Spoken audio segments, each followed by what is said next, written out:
কোরবানির মধ্যে সবচেয়ে গুরুত্বপূর্ণ জিনিস মানে নাড়ি বুড়ি না, অথচ এটা মাকরুহে তাহরিমি। একটা মশালা বলে আজকে চমকে যাবেন অনেকে, এই মশালাটা অনেকে বলে না, বললে আবার সবাই ধরে যে ওনাকে চাইপা ধরে, হুজুর এতদিন বলেন না এখন বলছেন, আমরা তো এটা খুব মজা করি খাইতাম, আজকে থেকে খাওয়া বন্ধ, আর আপনি খান না, এন না তেন না, হুজুর দিয়েছেন তো বাজারে কেন বিক্রি করে, হুজুররা বেশি কথা বলে। আরে এই ফেকা ফতোয়া মশালা তো আজকে আবিষ্কার হয়নি, ১,৫০০ বছর আগে আবিষ্কার হয়েছে। মানুষ স্বার্থের জন্য অনেক হক কথা বলে না। গরুতে আপনি যে জিনিসগুলো খাবেন সব জিনিস গরুর মধ্যে হালাল, কিন্তু এরই মাঝেও ২২টি জিনিস নিষেধ। একটা গরুর মধ্যে আলা হজরত ফতোয়া রজবিয়া শরীফে বিস্তারিত এনেছেন, মোট ২২টি জিনিস গরু থেকে আপনি খেতে পারবেন না। যেমন পায়খানার রাস্তা, এটা কিন্তু হাদিসে নাই, হাদিসে আছে, কিন্তু হাদিসে পাকে আছে ওই আপনি কি বলে অন্ডকোষ, হাদিসে পাকে আছে পুরুষাঙ্গ।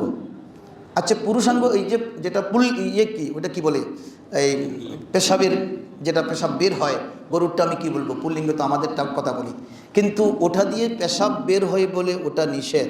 তো আলে হজরত দালালতুন নাস ব্যবহার করে বলেছেন যেটা দিয়ে মুত বের হয় ওটা যদি নিষেধ হয়, যেটা দিয়ে মল বের হয় এটা কেন জায়েজ হবে, ওটাও দালালতুন নাসের মাধ্যমে বলেছেন ওটাও না জায়েজ। আসেন এরকম অন্ডকোষ, আর এই হাদিসে পাক দ্বারা সুস্পষ্ট নিষেধ, এরকম ২২টি জিনিস নিষেধ। এই ২২টির মধ্যে এক হচ্ছে পাকস্থলী, এটা মাকরুহে তাহরিমি। উজড়ি যেটা আমরা বলি মাকরুহে তাহরিমি। এখন আপনি বলতে পারেন যে হুজুর এটা কিভাবে মাকরুহ, হাদিসে তো মাসানার কথা বলা আছে, মূত্রথলির কথা বলা আছে। আচ্ছা আপনাকে আমি প্রশ্ন করি, মূত্রথলি যদি নাজায়েজ হয় তো পাকস্থলী কেমনে জায়েজ হয়? ওটাতে পেশাব থাকে, এটাতে মল থাকে।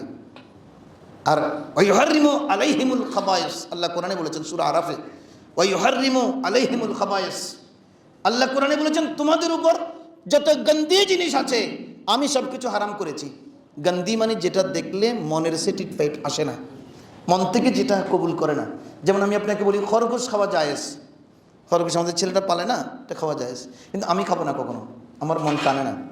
আপনি উজড়িটা একটু যখন ফাড়ে তখন দেখবেন, দেখলে আপনার কাছে কেমন লাগে। ভিতরে তো মল আছে, মলের ভিতরে লাল লাল পোকা বিষ বিষ করতেছে। এটা মা বোনদেরকে একটু দেখাবেন, ভালো করে ছবিটা দেখাবেন, তোমরা তো এটা খাওয়ার জন্য পাগল হয়ে যাও, এটা খাও। এটা কে খেতে পারবে? যে একেবারে গরিব, মাকরুহে তাহরিমির ব্যাপারে যিনি গোস্ত পাচ্ছে না, একেবারে যার গোস্ত কিনে খাওয়ার জনম জনম সুযোগ নাই, সে আপনার উজড়ি নিয়ে গিয়ে খাইতে পারবে।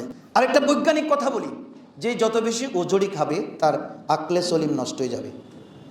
মূল ফ্যাক্ট হচ্ছে এই জন্য আলা হযরত বলেছেন, এটা আমি মাকরুহে তাহরিমে কেন বলতেছি, এটা খেলে মানুষ বেকুব হয়ে যাবে। মুসলমান বেকুব হয়ে গেছে, তো বেকুব হয়ে গেছে মুসলমান, শুধু ভিডিওতে এআই সৃষ্টি করা ছাড়া আর কিছু পারেনি, কিছু করতে পারিনি, কারণ আমরা তো উজড়ি খাই, উজড়ি খাইয়া আমাদের ব্রেন নষ্ট হয়ে গেছে।